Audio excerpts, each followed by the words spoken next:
دیگار بہروں بر پروردگار بہروں بر۔ اعوذ باللہ من الشیطان الرجیم، بسم اللہ الرحمن الرحیم۔ ان اللہ وملائکتہ یصلون علی النبی یا ایہا الذین آمنوا صلوا علیہ وسلموا تسلیما۔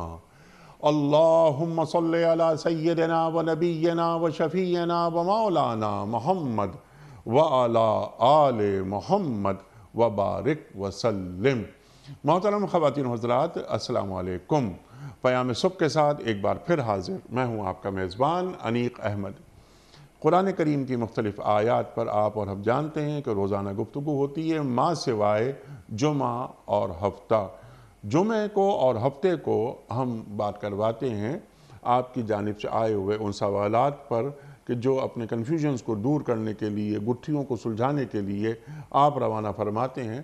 اور وقت کے ایک جید مفتی صاحب تشریف لاتے ہیں، وہ آپ کے پوچھے گئے سوالات کے شافی جوابات عطا فرماتے ہیں۔ لیکن پیر، منگل، بدھ اور جمعرات، یہ 4 دن ہم قرآن کریم کے مختلف آیات پر سیکھتے ہیں اپنے ملک کے جید علماء سے۔ خواتین و حضرات، آج کی جو آیت ہے وہ انتہائی اہم آیت ہے۔ خواتین و حضرات، اس آیت کے تعلق سے کیا کہا جائے اور کیا کیا کہا جائے، لفظ کم پڑتے ہیں، منہ چھوٹا محسوس ہوتا ہے۔ یہ سورہ احزاب کی آیت نمبر 56 ہے۔ خواتین و حضرات، یہ وہ آیت ہے کہ جسے پڑھ کر ہم روزانہ اپنا پروگرام شروع کرتے ہیں۔ کوئی ایک پروگرام بھی ایسا نہیں ہوا کہ جس میں ہم نے یہ آیت نہ پڑھی ہو۔ آیت ہے سورہ احزاب کی آیت نمبر 56 کہ ان اللہ وملائکتہ یصلون علی النبی یا ایہا الذین آمنوا صلوا علیہ وسلموا تسلیما۔ اللہ اکبر، اللہ اکبر۔ خواتین و حضرات، یہ درود کسے کہتے ہیں، سلام کسے کہتے ہیں، بہت ساری باتیں اس ذیل میں آئیں گی۔ ہم جواباً کہتے ہیں کہ اللہم صلی علی محمد وعلی آل محمد وبارک وسلم۔ اللہ تعالیٰ ہم سے یہ فرما رہا ہے کہ تم ایسا کرو کہ درود و سلام بھیجو اپنے رسول پر، کیونکہ اللہ اور اس کے فرشتے سرکار دو عالم صلی اللہ علیہ وآلہ وسلم پر درود و سلام بھیجتے ہیں۔ خواتین و حضرات، اللہ تعالیٰ ہم سے کہہ رہا ہے کہ ہم بھیجیں، اور ہم کہہ رہے ہیں کہ اللہم صلی علی محمد وعلی آل محمد وبارک وسلم، کہ اللہ تو بھیج دے۔ تو کیا سرکار دو عالم صلی اللہ علیہ وآلہ وسلم کا وہ منصب، وہ مقام، وہ مرتبہ جو اللہ کے علم میں ہے، وہ ہمارے علم میں نہیں، ہم نہیں جانتے اپنے رسول کے مقام کو، مقام بلند کو، تو اے اللہ تو بھیج دے۔ بہت ساری باتیں اس ذیل میں۔ یہ جو درود و سلام ہے، اس کی بارشیں فرش سے عرش تک ہوتی ہیں۔ وَرَفَعْنَا لَكَ ذِكْرَكَ، اس پر بھی ہم بات کروائیں گے۔ خواتین و حضرات، یہ ایک سوال ہم یہ بھی رکھیں گے کہ درود و سلام کے آداب کیا ہیں۔ اللہ کے رسول صلی اللہ علیہ وآلہ وسلم ارشاد فرماتے ہیں کہ ذلیل ہوا وہ شخص کہ جس نے میرا ذکر سنا اور مجھ پر درود نہیں بھیجا۔ اللہ کے رسول فرماتے ہیں صلی اللہ علیہ وآلہ وسلم، بخیل ہے وہ شخص جس نے میرا ذکر سنا اور مجھ پر درود نہیں بھیجا۔ خواتین و حضرات، دعائیں ہم مانگتے ہیں، ہم اللہ تعالیٰ کی ثنا بیان کرتے ہیں، اللہ کے رسول صلی اللہ علیہ وآلہ وسلم پر درود بھیجتے ہیں، اپنی دعا کو بیچ میں رکھتے ہیں، اور دعا کا اختتام بھی درود پر کرتے ہیں، اور یہ دعا پھر ہم اللہ تعالیٰ کے حضور پیش کرتے ہیں۔ تو وہ دعا قبولیت کی منازل طے کرتی ہے، کیونکہ درود کو اللہ تعالیٰ قبول فرماتا ہے۔ تو دعا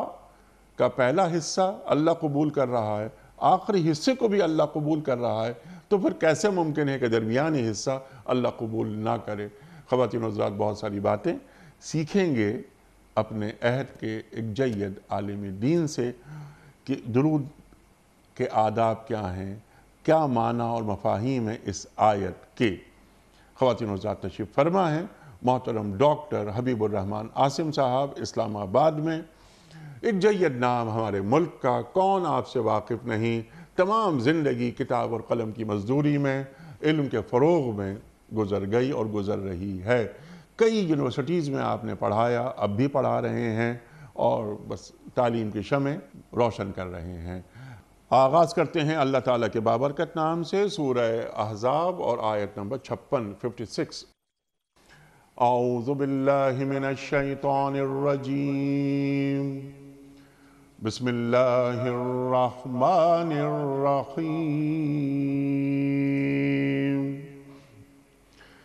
ان اللہ وملائکتہ یصلون علی النبی یا ایہا الذین آمنوا صلوا علیہ وسلموا تسلیما ان اللہ وملائکتہ یصلون علی النبی یا ایہا الذین آمنوا صلوا علیہ وسلموا تسلیما صدق اللہ العظیم۔ اللہ اور اس کے فرشتے نبی صلی اللہ علیہ وآلہ وسلم پر درود بھیجتے ہیں۔ اے لوگو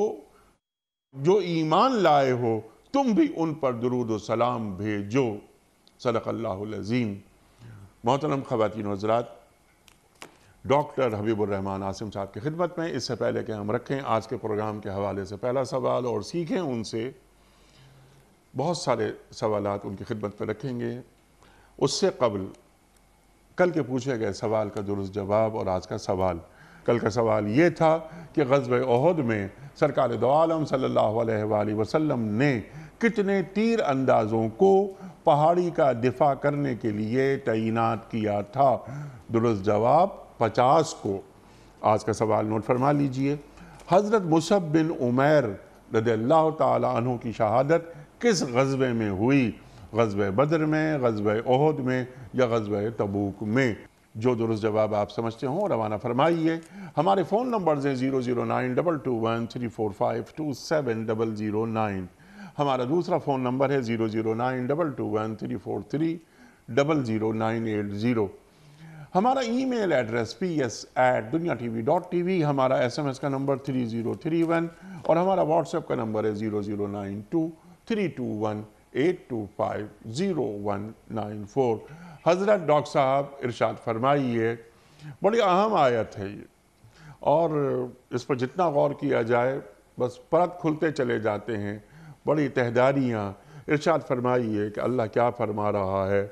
اللہ اور اس کے فرشتے سرکار دو عالم صلی اللہ علیہ وآلہ وسلم پر درود بھیج رہے ہیں۔ یہ درود سلام، اس کے کیا معنی ہے؟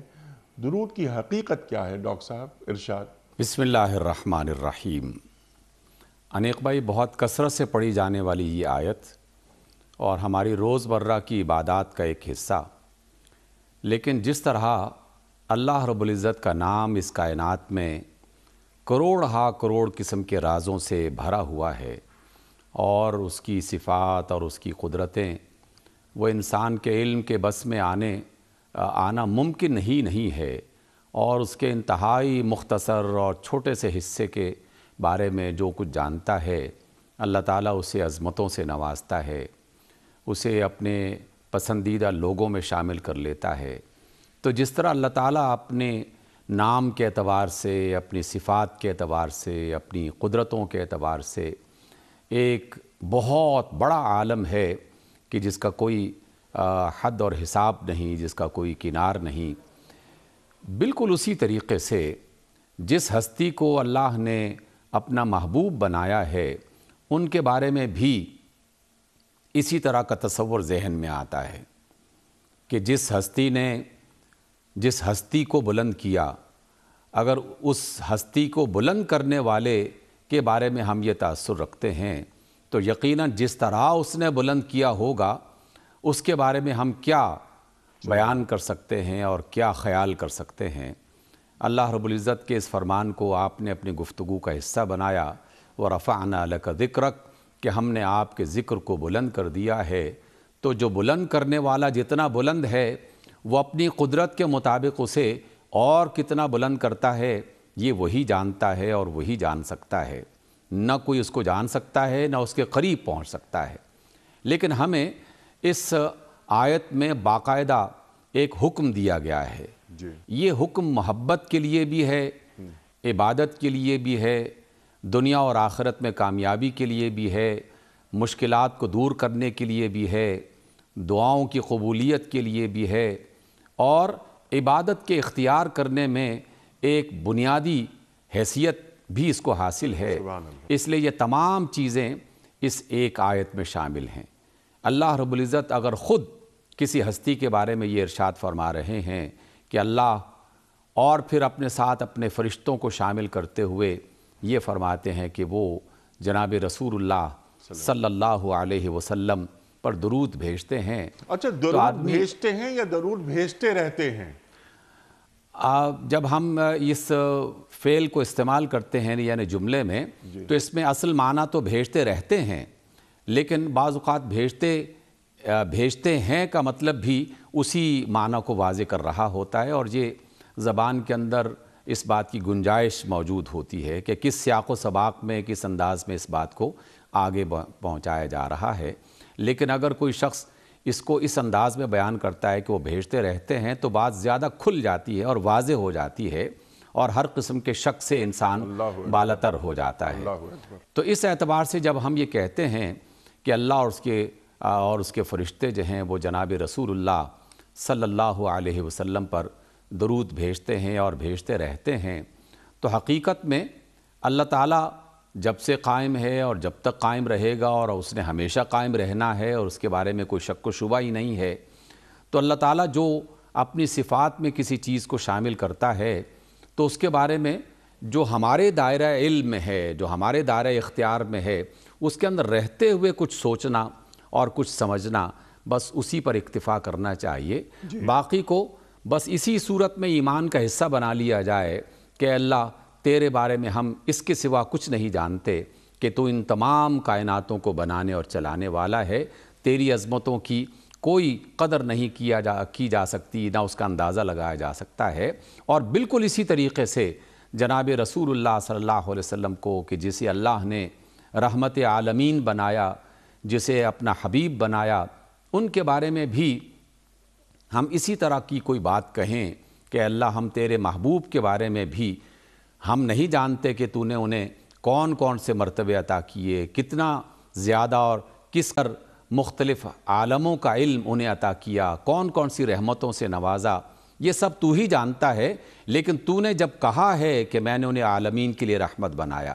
تو نے جب یہ کہا ہے کہ وہ میرے محبوب ہیں، تو نے جب یہ کہا ہے کہ میری اطاعت ان کی اطاعت کے ساتھ وابستہ ہے، تو نے جب یہ سکھایا ہے کہ اگر مجھ سے محبت کرنا چاہتے ہو تو میرے رسول سے محبت کرو، تو بس ہم ایمان رکھتے ہیں کہ تو نے جو فرمایا بالکل سچ فرمایا۔ اس اعتبار سے آج کی آیت کا پہلا حصہ ہمارے ذہنوں میں ہونا چاہیے، اور وہ اللہ کی عظمت کے ساتھ ساتھ رسول اللہ صلی اللہ علیہ وسلم کی عظمت کی طرف ہمیں متوجہ کر رہی ہے یہ آیت کہ بے شک اللہ تعالیٰ اور اس کے فرشتے وہ رسول اللہ صلی اللہ علیہ وسلم پر درود بھیجتے ہیں۔ دیکھیے انیق بھائی، ہم سلام اور درود کا لفظ استعمال کرتے ہیں، اور اس کے لیے قرآن مجید میں اور آپ کی احادیث میں درود کے لیے صلاۃ کا لفظ استعمال ہوا، اور سلام کا لفظ براہ راست سلام ہی کی شکل میں جو ہے وہ ہمیں ملتا ہے۔ لیکن ہر ایک لفظ اپنے سیاق و سباق کے اعتبار سے پہچانا جاتا ہے۔ یہ تمام تر زبانوں میں بنیادی کلیہ اور قاعدہ ہے کہ کون سا لفظ کہاں کس حیثیت میں استعمال کیا جا رہا ہے۔ اگر مخاطب یعنی بولنے والا وہ بدل جائے، اگر مخاطب جس سے بولا جا رہا ہے وہ بدل جائے، اگر کیفیت بدل جائے، تو پھر اسی اعتبار سے اس کے معانی میں بھی نئی نئی صورتیں اور نئی نئی شکلیں ظاہر ہونا شروع ہو جاتی ہیں۔ جب یہ درود کا جو لفظ ہے یہ اللہ کی طرف منتقل ہوتا ہے تو تمام تر مفسرین کا اس بات پر اتفاق ہے، بڑے بڑے جلیل القدر اصحاب رسول نے اس کی وضاحت کی ہے جناب رسول اللہ صلی اللہ علیہ وسلم کی تعلیمات اور ارشادات کی صورت میں، کہ اللہ پھر اپنی رحمتیں نازل کرتا ہے، اللہ اپنے رسول صلی اللہ علیہ وسلم کی شان کو بلند کرتا ہے، اللہ اپنے رسول کی عزتوں میں اضافہ فرماتا ہے، اللہ اپنے رسول کے تعارف میں مزید نئی جہتیں کھولتا ہے۔ اور اس اعتبار سے یہ جو آپ نے جملہ تعارفی گفتگو میں کہا تھا، اور بہت بڑا جملہ ہے، اور حقیقت میں آج کی اس آیت کی مرکزی تفسیروں میں سے ایک تفسیر ہے کہ جب اللہ اپنے رسول پر درود بھیجتا ہے تو در حقیقت وہ اپنے مرتبے اور اپنے علم اور اپنے مقام کے اعتبار سے وہ رسول اللہ صلی اللہ علیہ وسلم پر درود اور رحمتیں بھیجتا ہے، اور جب وہ بھیجتا ہے تو وہ اس بنیاد کو بھی ہمارے سامنے لے کے آتا ہے کہ میں اگر اللہ کے رسول پر درود اور سلام بھیجتا ہوں تو میری کیا حیثیت ہے اور میرا کیا مقام ہے کہ میں رسول اللہ صلی اللہ علیہ وسلم کے مقام کے اور مرتبے کے بارے میں جان سکوں۔ تو جس کے بارے میں مجھے پورا علم ہی نہیں ہے تو میں ان کی نعت اور ان کی تعریف اور ان کی مدح سرائی اور ان کے بارے میں جو کچھ کہنا چاہتا ہوں محبت کے اظہار کے طور پر وہ کیا کہہ سکتا ہوں؟ مجھے تو ان کے مقام کا ادراک ہی نہیں ہے۔ تو اس وجہ سے ہم سے یہ کہا گیا کہ تم درود تو بھیجو لیکن اللہ کو اپنے سامنے رکھتے ہوئے اپنے اللہ سے التجا کرو کہ اللہم صلی علی محمد، اے اللہ تو محمد صلی اللہ علیہ وسلم پر درود بھیج، کیونکہ تو زیادہ بہتر جانتا ہے اور تو ہی اصل میں جانتا ہے، ہم تو جانتے ہی نہیں ہیں سوائے اس کے کہ جو تو نے سکھا دیا، اس لیے تو جانتا ہے اور تو ہی سب سے زیادہ جانتا ہے اور بہتر جانتا ہے۔ تو رسول اللہ صلی اللہ علیہ وسلم پر رحمتیں ہوں، ان کے ساتھ محبتوں کا اظہار ہو، ان کے ساتھ کسی تعلق کی کیفیت کو بیان کرنا ہو، تو ہی جانتا ہے کہ ان کا مقام اور مرتبہ کیا ہے، اس لیے تو ان پر سلام بھیج۔ یاد آیا ایک شعر غالب کا جی اسی موضوع پر، اور انہی معنوں کو اس نے کس طرح باندھا ہے کہ غالب ثنائے خواجہ بیزداں گزاشتیم کاں ذات پاک مرتبہ دان محمد اللہ اکبر صلی اللہ علیہ وآلہ وسلم۔ یقیناً وہی جانتے ہیں محمد صلی اللہ علیہ وسلم کی ذات گرامی اور آپ کے مقام اور مرتبے کو، اس لیے وہی جانتے ہیں اور وہی کہہ سکتے ہیں۔ ہم تو محض ان کی اطاعت میں اور جو محبت کا حکم اس نے دیا ہے اس کو اظہار کرنے کے لیے اور اپنی اس شخصیت کو کچھ بہتر بنانے کے لیے اور اس میں رحمتیں سمیٹنے کے لیے جناب رسول اللہ صلی اللہ علیہ وسلم کا نام نامی اپنی زبان سے لیتے ہیں اور اپنی محبت کے اظہار کا یہ ایک پیرایا اختیار کرتے ہیں۔ اس لیے رسول اللہ صلی اللہ علیہ وسلم پر جو درود اللہ کی طرف سے آتا ہے، جیسے میں نے ذکر کیا کہ جلیل القدر اصحاب نے رسول اللہ صلی اللہ علیہ وسلم کے فرامین کو سامنے رکھتے ہوئے اللہ کی رحمتوں کی طرف اشارہ کیا، اللہ کی محبت کی طرف اشارہ کیا۔ اس لیے جب اللہ کی طرف سے یہ درود اور سلام کی کیفیت آتی ہے تو وہ اس معنی کو ظاہر کرتی ہے، اور جب فرشتوں کے حوالے سے اس بات کو بیان کیا جاتا ہے تو پھر حقیقت میں وہ دعا کرتے ہیں، اور جو دعا کرتا ہے در حقیقت وہ دعا ان کے مرتبے کی بلندی کی نہیں کرتا، اپنے مرتبے کی بلندی کا سہارا تلاش کرتا ہے۔ اس لیے یہ بات ہم سے بھی کہی گئی کہ فرشتے بھی دعا کرتے ہیں اور ہم بھی جناب رسول اللہ صلی اللہ علیہ وسلم کے لیے مختلف موقعوں پر دعا کرتے رہتے ہیں۔ جب بھی اذان سنی جاتی ہے تو اذان سننے کے بعد جو دعا پڑھی جاتی ہے اس میں باقاعدہ ہم اللہ کو ماننے والے، رسول اللہ صلی اللہ علیہ وسلم سے محبت کا اظہار کرنے والے اللہ سے یہ دعا کرتے ہیں کہ اے اللہ انہیں مقام محمود تک پہنچا دے جس کا تو نے ان سے وعدہ کر رکھا ہے۔ تو ہماری کیا مجال ہے کہ ہم یہ کہیں؟ وہ اللہ جس نے وعدہ کیا ہے وہ یقیناً اپنے وعدے کو جانتا بھی ہے اور اپنے وعدے کو پورا بھی کرے گا۔ ہمیں اس میں شامل کیا گیا کہ ہم بھی اس برکت کا حصہ بن جائیں، اس رحمت کا حصہ بن جائیں، اور ہم اپنے اللہ کے رسول صلی اللہ علیہ وسلم کی اس محبت میں حصہ دار بنتے ہوئے اپنے آپ کو پاکیزہ بنانے اور اپنے آپ کو بہتر بنانے کا کوئی نہ کوئی وسیلہ تلاش کریں۔ اس اعتبار سے اللہ کی طرف سے جب درود و سلام کی بات آتی ہے تو وہ رحمتوں کی اور محبتوں کی بات آتی ہے،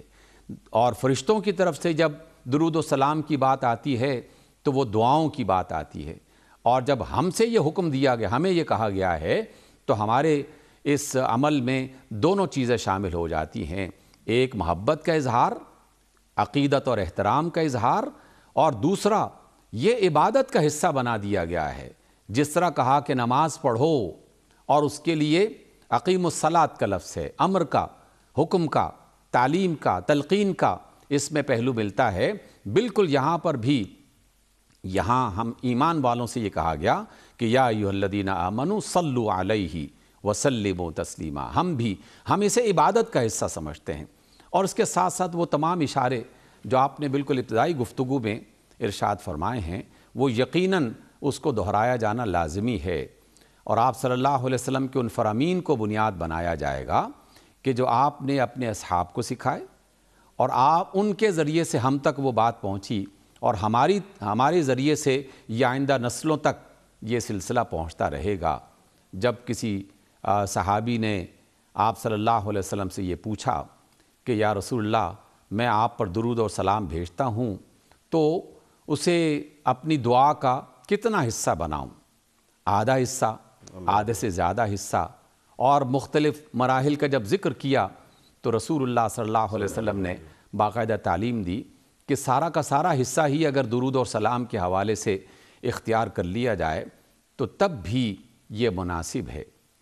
اور اس اعتبار سے مناسب ہے کہ جو دعا ہم اپنے اللہ سے کرتے ہیں وہ تو وہ ہی ہے۔ اللہ سے زیادہ ہماری ضرورتوں کے بارے میں اور کون باخبر ہو سکتا ہے، ہماری حاجات کے بارے میں اس سے زیادہ کون علم رکھ سکتا ہے۔ لیکن جب ہم جناب رسول اللہ صلی اللہ علیہ وسلم سے اپنی محبت کا اور عقیدت کا اظہار کرتے ہیں تو یہ اللہ تعالیٰ کی قربت کا ایک ذریعہ ہے، اور جیسے جیسے قربت بڑھتی چلی جاتی ہے اللہ تعالیٰ خود بخود ہماری ضرورتوں کو پورا بھی کرتا ہے، ہماری دعاؤں کو قبول بھی کرتا ہے۔ آپ نے جو اشارہ فرمایا کہ رسول اللہ صلی اللہ علیہ وسلم نے یہ ارشاد فرمایا تھا کہ وہ شخص بخیل ہے کہ جس کے سامنے محمد صلی اللہ علیہ وسلم کا ذکر ہو اور وہ آپ پر درود اور سلام نہ بھیجے۔ آپ نے جو اشارہ کیا، رسول اللہ صلی اللہ علیہ وسلم کا فرمان ہے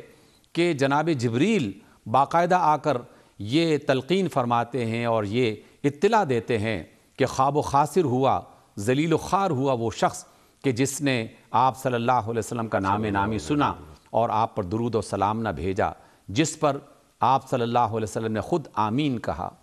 اور یہ بات کہ یہ دعاؤں کی قبولیت کا ذریعہ ہے، جو شخص اللہ کے حضور اپنی دعائیں پیش کرنا چاہتا ہے اس کی آداب میں سے یہ بنیادی ادب ہے کہ سب سے پہلے اللہ تعالیٰ کی تعریف کی جائے، اس کی نعمتوں کا ذکر کیا جائے، اس کی صفات کا ذکر کیا جائے، اور اس کے بعد جو اسے محبوب ہے اس محبوب ہستی کا ذکر کیا جائے۔ رسول اللہ صلی اللہ علیہ وسلم نے بالکل صحیح حدیث میں اس کا شمار ہوتا ہے، آپ نے جب ارشاد فرمایا تھا کہ انا حبیب اللہ ولا فخر، میں اللہ کا محبوب ہوں اور اس بات پر مجھے کوئی فخر نہیں ہے۔ اور جب آپ نے یہ ارشاد فرمایا تھا کہ لا یؤمن احدکم حتی اکون احب الیہ من والدہ وولدہ والناس اجمعین، تم میں سے کوئی اس وقت تک مومن ہی نہیں ہو سکتا جب تک کہ رسول اللہ صلی اللہ علیہ وسلم اس کے سامنے اس کے لیے اپنے والد اور اپنی اولاد اور اپنے تمام دیگر اور اس کے اپنی جان سے زیادہ عزیز اور محبوب نہ ہو جائیں۔ اور اس طرح کی تمام روایتیں یہ کس بات کی تعلیم دے رہی ہیں کہ جس طرح ہم اپنے اللہ سے محبت کرتے ہیں، اپنے اللہ کی عظمتوں کا ذکر کرتے ہیں، اسی طریقے سے جناب رسول اللہ صلی اللہ علیہ وسلم سے بھی محبت کا اظہار کیا جائے اور اپنی عقیدت کا اظہار کرتے ہوئے اس اطاعت کے راستے پر چلا جائے جو حقیقت میں محبت کے اظہار کا ایک بہترین ذریعہ ہے۔ زبان سے سلام اور درود بھیجنے کی وہ تمام کیفیتیں اور صورتیں جو ہمیں احادیث سے ملتی ہیں، جو اللہ تعالیٰ کے نیک بندوں نے اختیار کی، انہیں بھی یاد کرنا چاہیے۔ اس میں درود ابراہیمی سب سے معروف ترین درود، اور التحیات للہ والصلوات اس میں جو ہم رسول اللہ صلی اللہ علیہ وسلم کو باقاعدہ مخاطب کرتے ہوئے دعا کرتے ہیں اور درود و سلام کا ہدیہ پیش کرتے ہیں، اس کو اپنے سامنے رکھتے ہوئے اور مجلس اور موقع محل کی مناسبت سے مختصر ہو یا زیادہ ہو، کم ہو یا زیادہ ہو، اس کو اپنی محبت کے اظہار کے لیے استعمال کرنا، اس یقین کے ساتھ کہ میں جس ہستی کے حوالے سے اپنی محبت کے اظہار کر رہا ہوں اور جس کے حکم پر میں یہ اظہار کر رہا ہوں، یہ محبت کا سلام اور یہ عقیدت کا جو ہدیہ ہے یہ اس تک پہنچ ہی جائے گا، اس لیے کہ جس اللہ نے یہ حکم دیا ہے وہی اس کا بندوبست بھی اور اہتمام بھی فرمائے گا، اور یقیناً وہ فرماتا ہے۔ اس اعتبار سے آج کی آیت بہت ہی اہم ہے کہ جناب رسول اللہ صلی اللہ علیہ وسلم سے وابستگی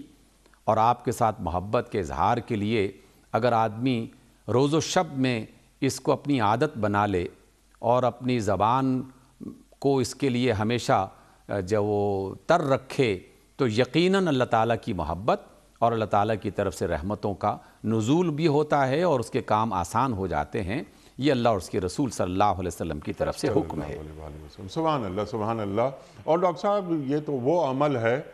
کہ جس میں اللہ تعالیٰ فرشتوں کو بھی اور اپنے بندوں کو بھی شریک کر رہا ہے۔ اللہ اکبر، اس کی برکتیں، اس کے فضائل آپ نے بالتفصیل گفتگو عطا فرمائی، بہت سارے نکات سامنے آ گئے۔ اب یہاں تھوڑی سی گفتگو میں اور آگے چاہ رہا ہوں کہ آپ سے سیکھیں ہم کہ اللہم صلی علی محمد وعلی آل محمد وبارک وسلم ہم پڑھتے ہیں، تو اب یہ صلی علی، تو صلی اللہ کے کیا معنی ہیں؟ کیا تقویت پہنچانا وغیرہ وغیرہ، کیا شامل کار ہو جانا، یہ اس کے معنی ہیں۔ اگلی بات یہ ہے، میں چاہتا ہوں اس کے ساتھ آپ اس پر بھی گفتگو فرمائیے کہ محض زبان سے درود پڑھ لینا کافی ہے، یعنی کیا عمل کیے بغیر یا سر تسلیم خم کیے بغیر محض زبان سے درود پڑھ دینا، کیا ہم نے حق ادا کر دیا، یا سرکار دو عالم صلی اللہ علیہ وآلہ وسلم کے تقاضے ہم سے کچھ اور بھی ہیں؟ دیکھیں انیق بھائی، آپ اکثر ایک آیت دہراتے رہتے ہیں اور یقیناً دہرائی جانی چاہیے کہ اللہ رب العزت جب یہ کہتے ہیں کہ دین اسلام میں پورے کے پورے داخل ہو جاؤ، جی ہاں، تو یہ آیت جو ہے حقیقت میں ہر موقع پر کام آتی ہے اور رہنمائی کرتی ہے ہماری اس کمی کو، جو عمل کی دنیا میں ہو یا علم کی دنیا میں ہو، اس کمی کو دور کرتی ہے۔ اس کا سبب یہ ہے کہ بہت ساری خرابیاں اور بہت ساری غلطیاں صرف اس بنیاد پر ظاہر ہوئیں اور وجود میں آئیں کہ کسی مکمل بات میں سے کوئی ایک جز نکال لیا اور اسی پر عمل کرنا شروع کر دیا اور باقی حصے کو نظر انداز کر دیا۔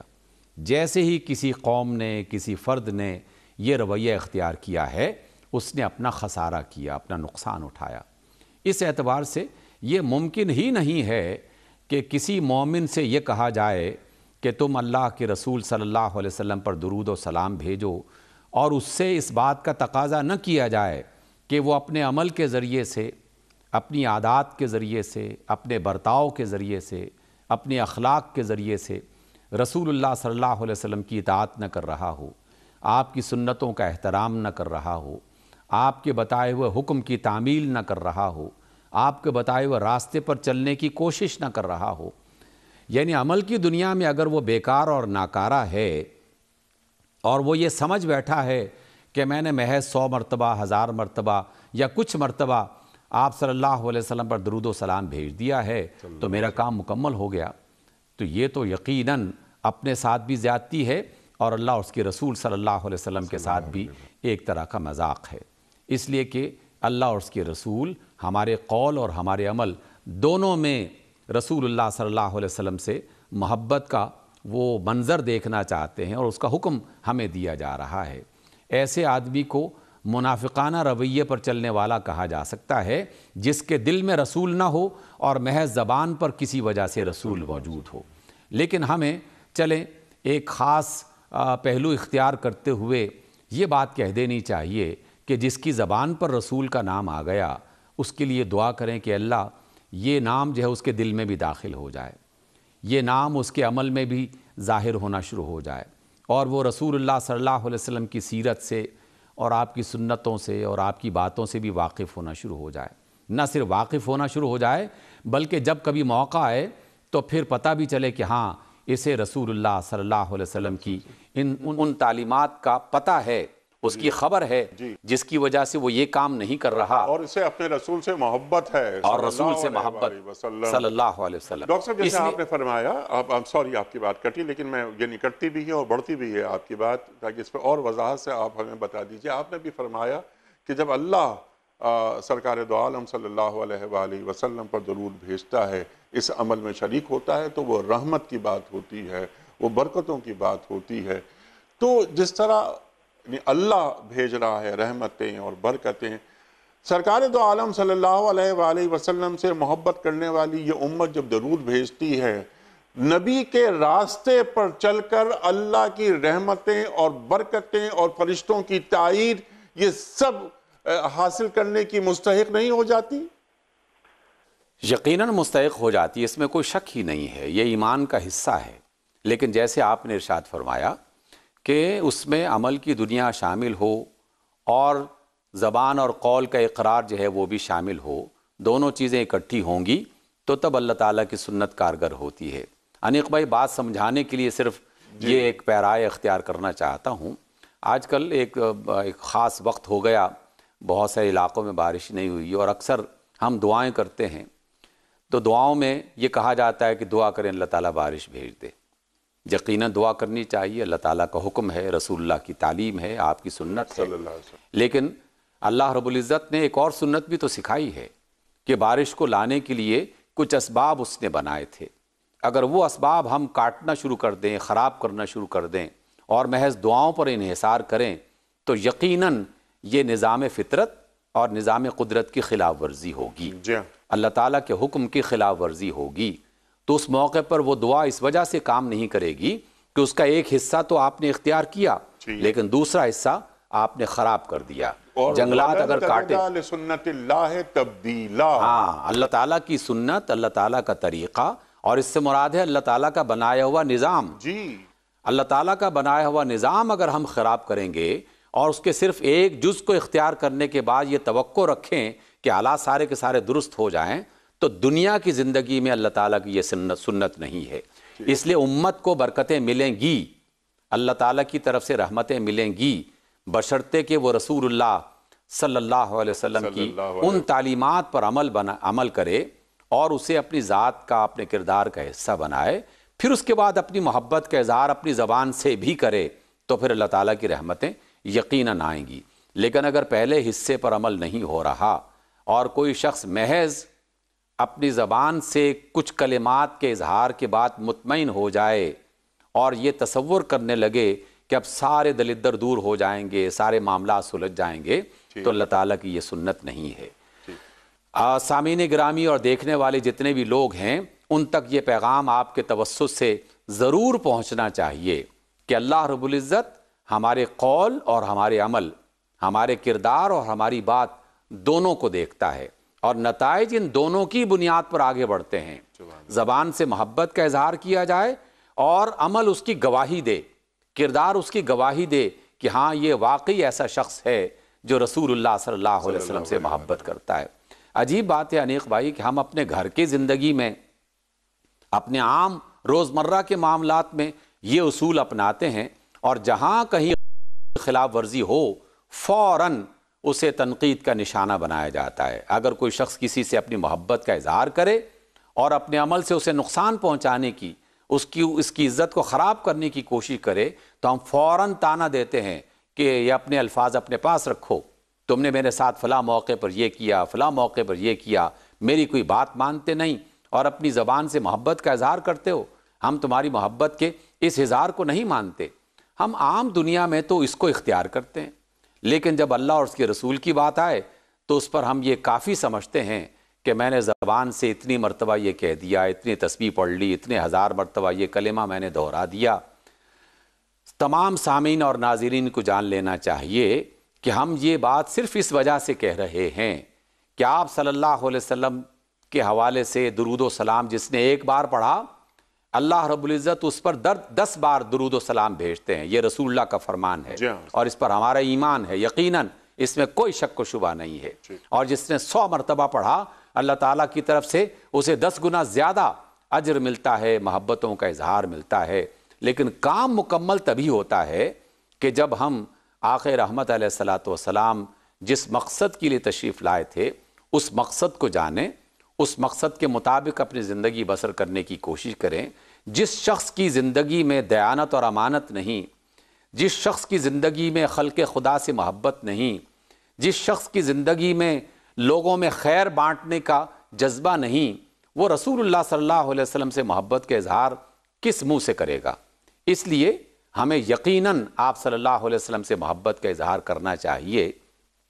اور اللہ نے تو کیا کمال اور کیا خوبصورت طریقہ اختیار کیا کہ اپنے آخری نبی کے لیے جو نام تجویز کیا وہ نام ہی آپ کے لیے درود و سلام کا ذریعہ بن جاتا ہے۔ جس نے محمد کہا، جس نے احمد کہا، در حقیقت وہ آپ علیہ السلام کی تعریف کر رہا ہے، اور درود و سلام میں تعریف ہی تو ایک بنیاد ہے۔ محبت کا اظہار، عقیدت اور احترام کا اظہار، اپنی عبادتوں کو قبولیت کے درجے میں پہنچانے کے لیے اپنے اس انداز کو اپنانا، یہ سب اسی کا حصہ بننا شروع ہو جاتا ہے۔ لیکن عمل اس کو تقویت پہنچاتا ہے، کردار اس کو تقویت پہنچاتا ہے۔ کئی بار ایسا ہوا کہ آقا رحمت علیہ الصلوۃ والسلام کی خدمت میں لوگ آئے اور انہوں نے کہا کہ یا رسول اللہ ہمیں آپ سے محبت ہے، اور ہمیں قیامت کے روز آپ کی شفاعت چاہیے، اور ہمیں جنت میں آپ کی رفاقت چاہیے۔ مختلف لوگوں نے اپنے اپنے انداز میں اپنی خواہشات کا اظہار کیا، اور آپ علیہ الصلوۃ والسلام نے اکثر موقعوں پر یہی بات ارشاد فرمائی۔ کسی سے کہا کہ اچھا تم مجھ سے محبت کرتے ہو تو پھر نوافل کے ذریعے سے یعنی نمازوں کے ذریعے سے میری مدد کرو۔ کسی سے کہا کہ تم یہ کام کرو، کسی سے کہا کہ تم یہ کام کرو۔ مختلف کام سکھائے اور کہا کہ یہ میری محبت کو حاصل کرنے کا ذریعہ ہیں۔ اور خود اللہ رب العزت نے بھی یہی راستہ اپنایا ہے اور یہی طریقہ ہمیں تعلیم کیا ہے۔ آپ کی مجالس میں کتنی مرتبہ رسول اللہ صلی اللہ علیہ وسلم کا یہ فرمان بیان کیا گیا کہ اللہ تعالیٰ قیامت کے روز یہ پوچھیں گے اور کہیں گے بہت سارے لوگوں سے کہ میں دنیا میں بھوکا تھا، پیاسا تھا، بے لباس تھا، تم نے مجھے لباس کیوں نہیں دیا، کھانا کیوں نہیں کھلایا، پانی کیوں نہیں پلایا؟ اور سب کے جواب میں جب بندے کہیں گے کہ اللہ تو ان تمام چیزوں سے بالکل پاک ہے، تجھے ان تمام چیزوں میں سے کسی چیز کی حاجت نہیں، تو اللہ اس کے جواب میں کیا کہیں گے کہ میرا فلاں بندہ بھوکا تھا، اگر اسے کھلایا ہوتا، فلاں پیاسا تھا اگر اسے پلایا ہوتا، فلاں بے لباس تھا اگر اسے لباس پہنایا ہوتا تو مجھے اس کے پاس پایا ہوتا۔ مطلب کیا ہے؟ مطلب یہی ہے کہ اللہ تعالیٰ کی محبتیں اس کی مخلوق کے ساتھ محبت کی وجہ سے میسر آتی ہیں۔ بالکل اسی طریقے سے رسول اللہ صلی اللہ علیہ وسلم کی رحمتیں ان کی اطاعت میں، ان کے بتائے ہوئے کاموں پر عمل کرنے کی صورت میں، ان کا سکھایا ہوا کردار اپنانے کی صورت میں انسان کو میسر آتا ہے۔ لیکن اگر اس کے ساتھ ساتھ باقاعدہ اللہم صلی علی محمد وعلی آل محمد اور اس طرح کی جو مختلف ہمیں دعائیں سکھائی گئیں اور درود و سلام کے مختلف جو طریقے سکھائے گئے، اگر اس کے ساتھ ساتھ یہ بھی کہا جائے تو پھر یہ سونے پہ سہاگا ہو جاتا ہے۔ پھر اللہ کی رحمتیں اور زیادہ جوش میں آتی ہیں، پھر اس کی دعائیں قبول ہونے لگتی ہیں، پھر اس کی عبادتیں منظور ہونے لگتی ہیں، پھر اللہ تعالیٰ اس کی حاجتیں قبول کرتا ہے۔ تو اس راستے کو ہمیں اپنانا چاہیے۔ اس وجہ سے آج کی یہ آیت ہمیں سکھائی گئی ہے کہ جب کبھی جناب رسول اللہ صلی اللہ علیہ وسلم کا تذکرہ ہو کسی مجلس میں تو پھر اس کا تقاضا یہ ہے کہ فوری طور پر آپ سے محبت کا اظہار کیا جائے۔ جس زبان پر اللہ کا ذکر ہو اس زبان پر مصطفیٰ علیہ الصلوۃ والسلام کا ذکر بھی ہونا چاہیے، اور ایسی زبان اللہ کو پسند نہیں ہے کہ جو مصطفیٰ علیہ الصلوۃ والسلام کے ذکر سے محروم ہو۔ اور ایسے ذکر کرنے سے بہت ساری ایمان میں جو کمزوریاں اور کمیاں رہ جاتی ہیں وہ بھی خود بخود پورے ہونے لگتی ہیں۔ اس وجہ سے یہ ایک عبادت کا ذریعہ ہے، اسے ہمیں اپنانا چاہیے اور اس کو عام کرنا چاہیے۔ اس کو عام کرنا چاہیے۔ سرکار دو عالم صلی اللہ علیہ وآلہ وسلم کا فرمان کہ جمعے کے دن مجھ پر کثرت سے درود بھیجو۔ ڈاکٹر صاحب ایسا ہی ہے نا؟ جناب عالی بالکل آپ علیہ الصلوۃ والسلام کی روایات میں سے ہے، آپ کے فرامین میں سے ہے کہ جمعے کے روز بطور خاص جہاں اللہ تعالیٰ کی تعریف بیان کی جاتی ہے، جہاں سورہ کہف کی تلاوت کی جاتی ہے، جہاں جمعہ ادا کیا جاتا ہے، وہاں جن کے واسطے اور توسط سے ہمیں یہ تمام نعمتیں میسر آ رہی ہیں اور ان کے ذریعے سے ہم تک یہ باتیں پہنچی ہیں، اس محمد صلی اللہ علیہ وسلم پر بھی اپنے درود اور سلام کے ہدیے پیش کیے جائیں۔ اللہ تعالیٰ کی کائنات میں یہ پھول ہر مقام پر مہکتے ہیں، اور اللہ کے حضور، اللہ کے رسول صلی اللہ علیہ وسلم کے حضور یہ پھول پیش کیے جاتے ہیں، اور ان کے بدلے میں ان کی طرف سے دعائیں اور اللہ کی طرف سے رحمتیں میسر آتی ہیں۔ سبحان اللہ، سبحان اللہ۔ اچھا ڈاکٹر صاحب، کیونکہ اب وقت بالکل آخری لمحات میں داخل ہو گیا ہے، یہ فرمائیے، آپ درمیان میں آپ نے ذکر بھی فرمایا تھا اتحیات کا، اور وہ بات ذرا سی مکمل نہیں ہو سکی تھی، کسی اور طرف چلی گئی۔ اتحیات میں جو ہم سلام کا بھی ذکر ہوتا ہے اتحیات میں، اور صلاۃ کا بھی ذکر ہوتا ہے، جیسا کہ آپ فرما رہے تھے۔ ہم جب درود ابراہیمی پڑھتے ہیں نماز میں کہ اللہم صلی علی محمد وعلی آل محمد کما صلیت علی ابراہیم وعلی آل ابراہیم انکا حمید مجید، اللہم بارک علی محمد کما بارکت علی ابراہیم وعلی آل ابراہیم انکا حمید مجید، اس میں ضرورت تو ہے لیکن سلام موجود نہیں ہے۔ ایک تو ذرا اس پہ گفتگو آپ فرما دیجئے، اور یہ کما صلیت علی ابراہیم اور کما بارکت علی ابراہیم، اس سے کیا مراد ہے؟ ذرا یعنی اس کے معنی واضح کر دیجئے۔ اے اللہ تو صلات بھیج، تو سلام بھیج جیسا کہ تو نے ابراہیم علیہ السلام پر بھیجا۔ ارشاد۔ انیق بھائی، آپ نے اس کا اشارہ فرمایا تھا، اور ہم یاد دلانے کے لیے اسی کو دہرا دیتے ہیں۔ حقیقت میں تمام انبیاء اللہ تعالیٰ کے نبی اور اللہ تعالیٰ کے تمام رسول اللہ کے رسول ہیں، لیکن ابراہیم علیہ السلام کو اللہ رب العزت کی طرف سے خصوصی فضیلت ملی، اور ایسی فضیلت کہ جو بہت سارے انبیاء کو اس اعتبار سے نہیں ملتی۔ ابراہیم علیہ السلام کا نام رسول اللہ صلی اللہ علیہ وسلم کے نام کے ساتھ جوڑا گیا، اور رسول اللہ صلی اللہ علیہ وسلم کا نام ابراہیم علیہ السلام کے نام کے ساتھ جوڑا گیا۔ اللہ نے اپنے اس نبی ابراہیم علیہ السلام کو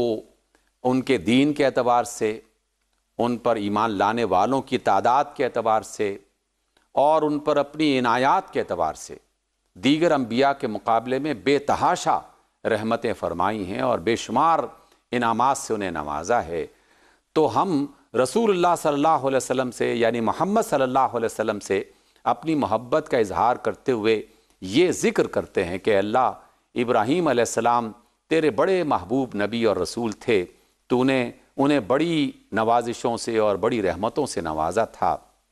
ان کے دین کو عام کیا، ان کی تعلیمات کو عام کیا، ان کے نام میں برکتیں پیدا کیں، ان کی آل میں اضافہ فرمایا، اور قیامت تک ان کی رحمتیں جو ہیں وہ اور ان کی آل تک یہ رحمتیں پہنچتی رہیں گی۔ بالکل اسی طرح ہم چاہتے ہیں کہ محمد صلی اللہ علیہ وسلم کے ساتھ بھی اسی طرح کا برتاؤ ہو، محبت کا اظہار اسی انداز کا ہو۔ یہی وجہ ہے کہ خود جناب رسول اللہ صلی اللہ علیہ وسلم جب کبھی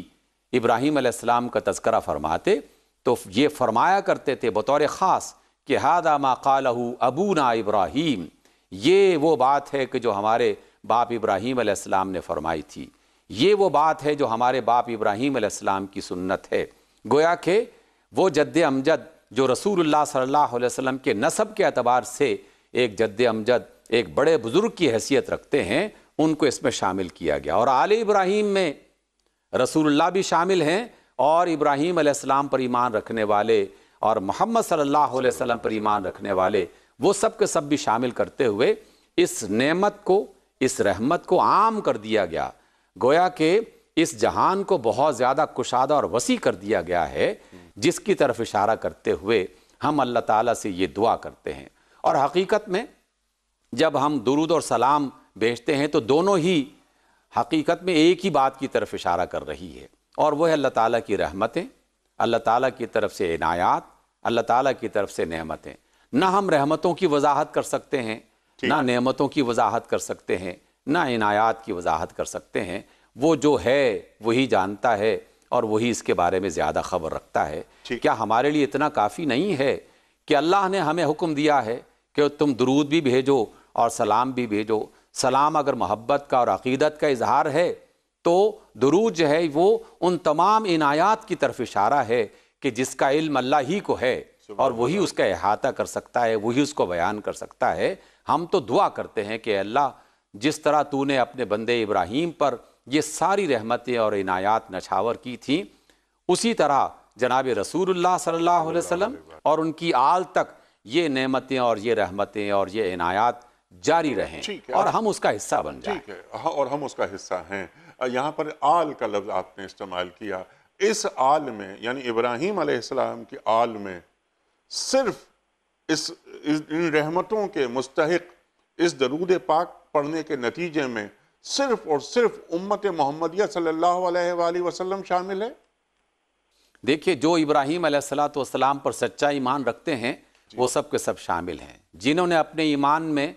کوئی خرابی پیدا کر دی ہے، کوئی اضافہ کر دیا ہے، کسی چیز کی کمی کر دی ہے، تو یقیناً وہ اپنے ایمان ہی میں کامل نہیں ہے۔ جب ہم کہتے ہیں کہ وہ ابراہیم علیہ السلام پر ایمان رکھتے ہیں تو ایمان اپنی تمام کیفیات میں خود بخود سامنے آنا چاہیے کہ ایمان میں کون کون سی چیزیں شامل ہیں۔ جو شخص یہ کہتا ہے کہ میں محمد صلی اللہ علیہ وسلم پر ایمان رکھتا ہوں اور وہ ختم نبوت پر ایمان نہیں رکھتا تو ہم یہ کہتے ہیں کہ اس کا ایمان ناقص ہے۔ جو شخص یہ کہتا ہے کہ میں مسیح علیہ السلام پر ایمان رکھتا ہوں اور وہ مسیح علیہ السلام کی تمام تعلیمات پر ایمان نہیں رکھتا تو ہم یہ کہتے ہیں کہ اس کا ایمان ناقص ہے۔ جو ابراہیم علیہ السلام پر اپنے ایمان کا اظہار کرتا ہے اور ابراہیم علیہ السلام کی تمام تعلیمات پر ایمان نہیں رکھتا تو ہم یہ کہتے ہیں کہ اس کا ایمان ناقص ہے۔ تو اس اعتبار سے جو ابراہیم علیہ السلام پر کامل ایمان رکھتا ہے ان کی آل میں وہ شامل ہے، اور اس کی آل میں جو شامل ہے اس کا اصل علم تو اللہ ہی کو ہے کہ کون دل سے ابراہیم علیہ السلام پر مکمل ایمان رکھتا ہے اور کون جزوی ایمان رکھتا ہے۔ ٹھیک ہے، لیکن مسیح علیہ السلام کو جو بیٹا سمجھتے ہوں یا عزیر علیہ السلام کو جو بیٹا سمجھتے ہوں اللہ کا، وہ اللہم صلی علی محمد وعلی آل محمد کما صلیت علی ابراہیم وعلی آل ابراہیم انکا حمید مجید، یا اللہم بارک علی محمد وعلی آل محمد کما بارکت علی ابراہیم وعلی آل ابراہیم انکا حمید مجید کے برکتوں اور رحمتوں کے مستحق نہیں ہو سکتے۔ بالکل، اللہ تعالیٰ نے خود اس بات کو واضح فرما دیا قرآن مجید میں، ایک بار نہیں کئی بار یہ آیت دہرائی گی۔ آخر کوئی ایسی بات ہوگی نا جس کی وجہ سے اللہ رب العزت نے اس بات کو کئی بار دہرایا ہے کہ ہم قیامت کے روز جناب مسیح علیہ السلام کو کھڑا کریں گے ان کی قوم کے سامنے اور ان سے کہیں گے کہ کیا آپ نے کہا تھا کہ میں اللہ کا بیٹا ہوں؟ تو وہ فوری طور پر انکار کرتے ہوئے اللہ کے حضور یہ پیش کریں گے کہ اللہ میری کیا مجال کہ میں یہ بات کہوں، میں نے تو ان تک وہی بات پہنچائی تھی جس کی تعلیم آپ کی طرف سے آئی تھی، جس کا حکم آپ نے دیا تھا، اور نہ اپنی والدہ کو الہ قرار دیا تھا۔ یہ سب کچھ میرے بعد ہوا۔ بالکل ڈاکٹر صاحب، میں آپ کا بڑا ممنون، بڑا شکر گزار، اور جن آیات کا آپ نے حوالہ دیا بہت اہم آیات یہ ضرور پڑھنی چاہیے۔ یہ سورہ مائدہ کی آخری آیات ہیں، مکالمہ ہے اللہ کا اور مسیح علیہ السلام کا، بالکل بات واضح ہو جاتی ہے، اور خاص طور پہ ہمارے جو مسیحی بھائی ہیں انہیں بھی ضرور پڑھنا چاہیے۔ خواتین و حضرات، وقت یہاں مکمل ہوا ہمارے آج کے پروگرام کا۔ ڈاکٹر صاحب کا بڑا ممنون، بڑا شکر گزار، آپ تشریف لائے اور ہم نے آج بھی آپ سے بہت سیکھا۔ کوئز کل کا سوال ہمارا یہ تھا کہ غزوہ احد میں سرکار دو عالم صلی اللہ علیہ وآلہ وسلم نے کتنے تیر اندازوں کو پہاڑی کا دفاع کرنے کے لیے تعینات کیا تھا؟ درست جواب 50 کو۔ آج کا سوال نوٹ فرما لیجئے۔ حضرت مصعب بن عمیر رضی اللہ تعالیٰ عنہ کی شہادت کس غزوے میں ہوئی؟ غزوہ بدر میں، غزوہ احد میں، یا غزوہ تبوک میں؟ جو درست جواب آپ سمجھتے ہوں روانہ فرمائیے۔ ہمارے فون نمبرز ہیں 0092213452709۔ ہمارا دوسرا فون نمبر ہے 009221343000980۔ ہمارا ای میل ایڈریس ps@duniatv.tv، ہمارا SMS کا نمبر 3031، اور ہمارا واٹس ایپ کا نمبر ہے 009232182509194۔